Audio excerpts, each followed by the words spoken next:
All right, guys, happy Friday. Sam here with you. It's Friday the 15th of March, and as we regularly do, we're going to take a look at Bitcoin. And so we'll do a quick recap here of both the bull and the bear count. Now, there are, of course, multiple ways this can be counted. I was going to quickly just review my two primary counts. I'll put it that way.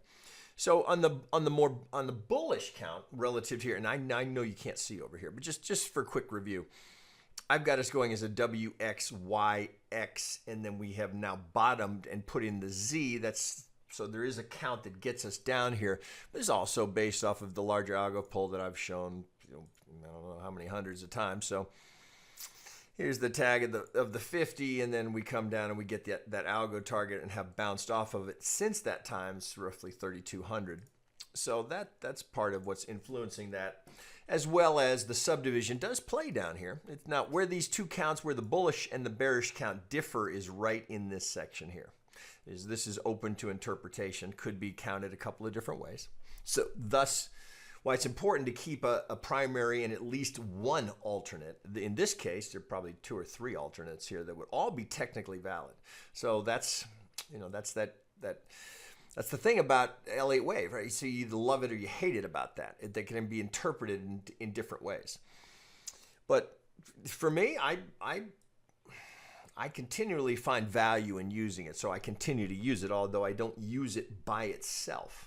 But it does help you organize the content and create these probability zones. So per this count, let me zoom in down here so we can get a better look at it. So where it gets, this would be to some degree the more tricky. Let me get that here. So it requires this be interpreted as this is our one, which is essentially a double bottom, and then we went into an A, B, C for the two. So we got an expanded flat here with the B wave taking out the one low. All right, then from that two, we can get to our 3, 4, and we get a 5 down here.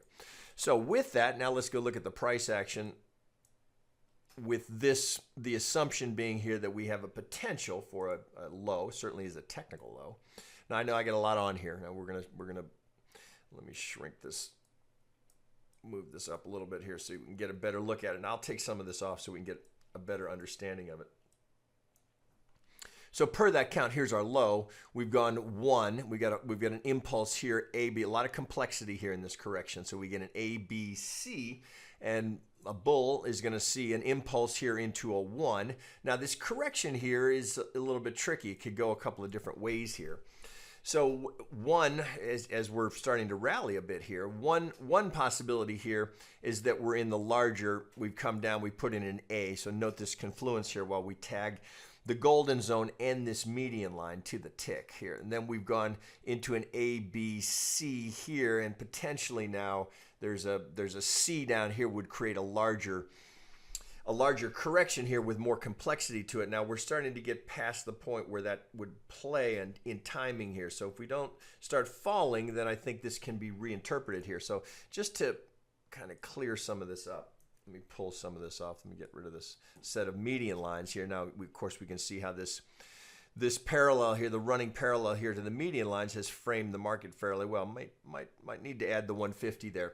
So from this, if this is our one, and I still think that I'd like this count a little bit better if there were better subdivision here. I don't love this. So if this is going to play, well, let me pull some of this off here so I'm not just talking without you being able to follow along. So the ultra bullish would be that this is ABC. Now the subdivision in that C is a bit of a push, right? You're really forcing to try and get a 5 into that. Now I am on a 4-hour here, so can you dig it out? Yeah, at some point they all break down. So then you'd have the potential, if this is going to start to rally here, that perhaps we've just done a 1, 2, and we're going 3, 4, and 5 to come out of here for the 1, potentially of the 1 of the 3, on the assumption, the possibility here that the 2 is in at this level. We've done a little ABC with a truncated C, and now we're off into a 1, 2. Well, until we start to break some of these upper levels here, because of course, as I remind you, there's always an algo on the other side. So we've come down to, this is our dominant high to dominant low. So if we're going to go up here, well, let me brighten that color up here a little bit. I've got to get a different template on there. Okay, so there you can see it a little bit better. So if this is, if we get through this 65 and then the 786, this is going to start to look better as a candidate for the 1, 2 to be in. Perhaps we're going 3, 4, and 5. Again, that likely would be the one wave of the third of the next degree higher.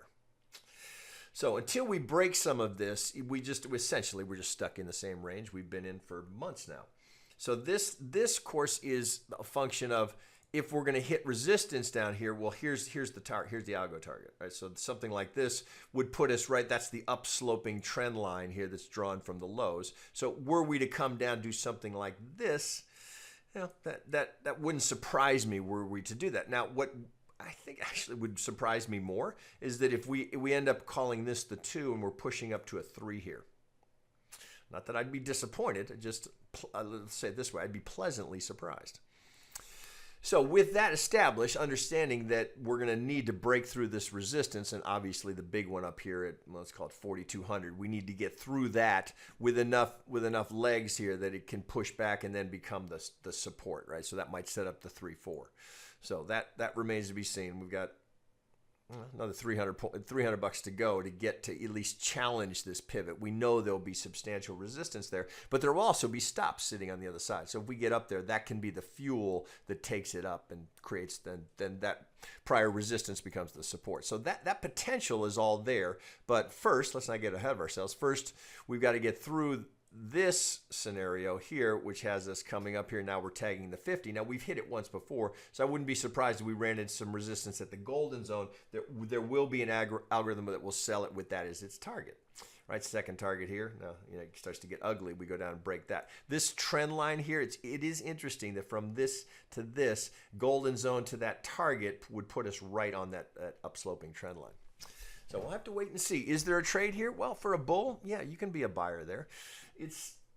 You got to have a lot of conviction here, and I wouldn't ride it below that pivot here because you're buying right into where we know there's going to be algorithmic defense here. So well, you can see it here. They started selling here. They'll defend to the 618 and they'll stop out on the 65, and then they'll just take the next 50, right? Over and over, same thing repeats. But until we break that here, that's an aggressive place to be buying because the count is unclear. Now let's look at it from, oh shit, let me get the bear count here. Now that means I got to find it. Here it is. Okay, so here's the bearish count. Now, so as I said to you, the difference here, this can be interpreted as a triangle into our X wave, and I think this is let me say it this way. It's the least bearish of the potential bearish counts. There are even more bearish counts, but I think this one works here. So just as with the bullish count, we've got a WXYXZ. So question, is the Z done, right? If we're looking at the bearish count, the Z is in and complete here. Per this count, this is a candidate for our X wave, and we've just done an A. Potentially now we've got our B in here, although this could continue in this triangle. So we could, much like we had a triangle here, we could have something like this. We could end up still doing this before heading down. So as to whether the B is in here remains to be seen. So how would we confirm? Well, a break of that trend line is going to help. Obviously, we're going to have the same kind of resistance working our way up. So the 50, the 618, 786 right here at this structure, that's going to be stiff resistance heading up. And that will all be set with this as a target. Right, whether it depends on when we get there, but that will be the target. That's 2,300. You've heard me mention that before, and that's just pulling from the bear count here, looking at this potential resistance that we're likely to run into, knowing that there'll be software will stay short until they get to that target or they get stopped out. So with that established, if this is the best case here, well, let's take the length of the A. We can just use some typical measures here. Well, here's the 618. Here's the 100 down here. Would be sub 1,000.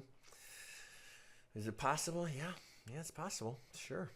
Right. Do I think it's going there? No, I do not. Right. I remain bullish. I lean more into the bull count here, but this is certainly, you can't be ignored. Right. We can't just turn a blind eye to this. So thus, I would encourage everyone to have a bullish and a bearish alternate here. So if one breaks down, you can quickly turn to the other and then look for those associated probability zones. So right now we're still just going sideways as we have been. Well, December of 18, we've been stuck in this range for quite some time. So until we come out of this, there's no clear tell that we have, because this move here that can be interpreted as an impulse can also be interpreted as an ABC. Again, that's back to love it or hate it. That's just the reality of Elliott Wave.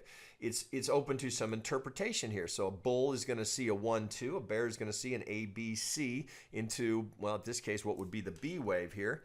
And that sets up, so this on that degree is just doing a 1-2, right, as I was just showing you here. So you could make this case here that we've gone 1-2. This could be the 1, 2, 3, 4, and 5 still all yet to come. You certainly can make that case. So now I should note here I switched exchanges. I'm over on Bitstamp now. So if I grab this into the 1, all right, so potentially this is our 2. We could have a little more complexity here. As I said, we could have well, there's a couple of different ways this could go. So we could have the 1 could be here. We could go ABC. We'd have a little truncation here, given that wick. So this could be 3, 4, 5 of the 1. It's digging the subdivision out of this is a stretch, on every exchange. Where's the 1, 2? Right? Can you dig one out? Yeah, you can. It's an educated guess. A, B, C. Now, keep in mind, you cannot have a triangle in a second, so it's unlikely that we've done A, B, C, D, E. Well, beyond unlikely. Now we might make that formation. You couldn't call it a 1, 2. Right? That would be a violation of an Elliott rule, not a guideline. So can't have an A, B, C, D, E here. But there's a couple of different ways this can be interpreted until we break really. Oh shit, essentially until you break this pivot, this count remains alive here, that this is just corrective. And we're potentially now setting up for the 2 that will have lower targets down here. So if we're going to get a full third, as you know, that negative 100 would be a good shorthand, just an eyeball as to where the 1618 would be, which is our prime candidate for a third. So if this is going to break down to these levels, and you're looking, down here, even this is more optimistic. If this were going to finish as the C, well, now we're talking 2,800. That's more optimistic than some of those larger targets based off of the larger algo pulls. So it just remains to be seen. There's really it's hard to have any conviction on one side or the other. So unless you're scalping these $100 swings, and we had, I'm sure you all saw this volatility. This is, you can see these spiky wicks here. This is blowing stops out on either side. Right? It's just not. It's not conducive to good trading right here. You don't want to see that. This is bad for business. Look here. This is bad for business. This is bad, right? Bad trading environment. People are just losing on both sides, particularly scalpers here. And again, I'm on an hourly. A scalper might be on a 5-minute, might be on a 1-minute. But this kind of action, that's not healthy to see for traders. We don't want. So I see that. If I were looking at like a Forex pair and I saw this kind of action, I'm already gone. Next chart. This is not good for business. So we want to see some more sustained trend here and less of these insane wick pumps. Right? This is just market manipulation. Call it what you like. Here's what it is. It's not conducive to good trading. This is not a good trading environment. So until we break out of this range with some up or down, just let's get out of the range. Until then, I just don't see any reason to take a strong position on either side. It's a roll of the dice. So could you get lucky? Sure, right. But is it a high probability trade setting up with good risk reward? Well, I mean, shit. You could sell this right here. You could say, well, I don't think it's going up. I think. So here you put a stop over the 65. Just first target there. Well, there's 4-1. If you want to sell into the revisit on this 50, well, now take note here. We've already broken through this, right? Now we just tagged the 786 here. So if this is going to stay as an internal retracement to this swing, we're bumping into some pretty good resistance. So now you could take this, you could use this pivot here. A couple of different ways you could trade this on the short side. Now you got almost 9-1. It's not a trade I would take. I don't see any advantage. I don't have any advantage over the market here, because I can't with conviction put together a count that tells me I think what's probable here. I can just try and recognize my own bias, which is bullish, and try and look for opportunities where I can take advantage of where I see a count where I have a higher degree of confidence as to where we are in the longer term count. Then I can put together a trade with good risk reward here. Now, if we do kick up to this and we get here, same kind of idea. You could do the same thing. Now you've got a bigger target down here. So this, if we go up and revisit that and you're a bear and you see this as some sort of oh shit, how we'd have to do it? We'd have to do it as an A, B, and so you're going to need to dig 5 out of this, unless you're playing with the idea that this is a truncated 5 in the fifth of the 1. Then you could probably then you could look at it and think, oh, okay, well there's my A, B, C going in before heading down. So that's in play. But again, you don't want to have to talk yourself into a trade to allow for anomalies if you can avoid it. Now sometimes you just can't avoid it. You can look down here and say, well, there's the true two pivot trend, but then I could do the same thing here. I mean, they're just, everything's breaking. So maybe you do it this way to stay with this upsloping, downsloping. What do you use for the pivot here? Is it here? Is it here? It just can't be certain, right? So why force a trade? That's my view. There is no trade here right now if you're not already in. Now, if you are in, well, you got to make some decisions, some tough decisions about where you think the next leg is likely to go. And right now, I'd tell you it's a flip of a coin. So there you go. That's about as much as I can offer. I love when I can give you a trade that's setting up, but I can't do it just for you. You don't want to take a trade just for the sake of taking a trade. Pick your spots, right? Choose your pitch, whatever metaphor you want to use here.